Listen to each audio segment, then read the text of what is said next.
खांसी आने का सबसे सीरियस कारण कंजेस्टिव कार्डियक फेलियर है। ऑन एन एवरेज ये एल्डरली एज ग्रुप में देखा जाता है। इसके अंदर खांसी यूजुअली ड्राई होती है पर इवेंचुअली वो प्रोडक्टिव हो जाती है। ये पेशेंट को सांस लेने में भी दिक्कत होती है, ब्रेथलेसनेस होती है और इनके पैरों में सूजन रहती है आमतौर पे।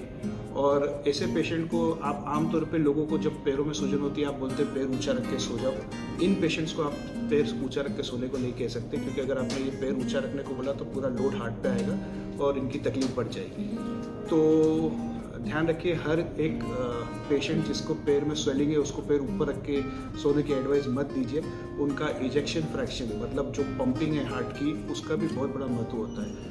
आमतौर पे अगर इजेक्शन फ्रैक्शन पुअर है 30 या उसके नीचे है तो एक कोई व्यक्ति ऐसा होगा जो सिर्फ स्टूल पास करने के लिए जा रहा है और वहाँ पे जब स्ट्रेन कर रहा है उस स्ट्रेन की वजह से भी उनको हार्ट अटैक आ सकता है और उनकी मौत हो सकती है। तो आप कई बार सुनते हैं कि बाथरूम में ही कोलैप्स हो गए कोई, तो उसका ये मेन कारण है। तो कोई व्यक्ति अगर आप जानते हो जो 50 के ऊपर है, उनका इजेक्शन फ्रैक्शन 30 के आसपास है, तो उनको बताइए कि स्टूल के लिए स्ट्रेन करना भी एक एक्सर्शन है। हम आमतौर पे समझते हैं कि चलना, साइकिलिंग करना, वॉक करना या सीढ़ी चढ़ना ये एक्सर्शन होता है, पर straining at stool is also an exertion.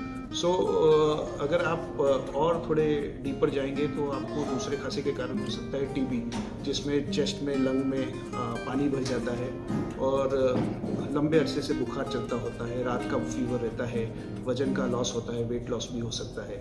तो ये आमतौर पे हम टीबी के साथ एसोसिएट करते हैं, जो इंडिया में बहुत कॉमन है। टीबी के अलावा और ख़तरनाक कारण भी है, कैंसर की वजह से भी खांसी हो सकती है, पर लेट्स नॉट गो देयर। बहुत ज़्यादा डिटेल में आपको इन्फॉर्मेशन मिलेगी तो आप कंफ्यूज हो जाएंगे। तो बेसिक कारण आप समझ लीजिए, सिंपल कोल्ड और साइनस से लेके खांसी हो सकती है, वायरल से खांसी हो सकती है, यहाँ तक कि हार्ट की फेलियर या पानी लंग में भरने के कारण भी खांसी हो सकती है। तो अगर आप किसी को जानते हैं जो 50 से ऊपर है और उनको खांसी हो रही है तो उनको ये वीडियो फॉरवर्ड करना ना भूलें।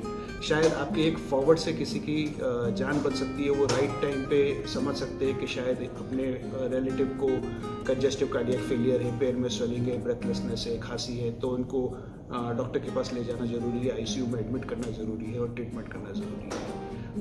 तो उम्मीद करता हूँ आपको इस वीडियो में कुछ अच्छा होगा, तो लाइक करना और कमेंट करना और शेयर करना ना भूलें। धन्यवाद। डॉक्टर किरीश सोनी।